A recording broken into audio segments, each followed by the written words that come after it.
Hey everyone, in this video I'm going to show you how to upload shorts in YouTube Studio in just a few simple steps.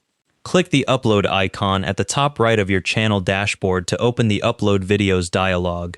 Click Select Files, choose your vertical video from the File Explorer, and the Details screen opens. Type your title into the title field. For this example I'm using Quick Kitchen Hack. Click Next to move to the Video Elements screen. Click Next again to reach the check screen where YouTube scans your upload for issues. Click Next once more to open the visibility screen where you choose who can see your short. Click Publish and a preview of your video appears in the dialog. Click Publish again to confirm. A Video Publish dialog appears confirming your upload is live. Your short is now published and visible to your audience. YouTube automatically detects vertical videos under 60 seconds as shorts, so you don't need to tag them separately. If your video is longer than 60 seconds but still vertical, it'll upload as a standard video instead. Trim it down first if you want it to be a short.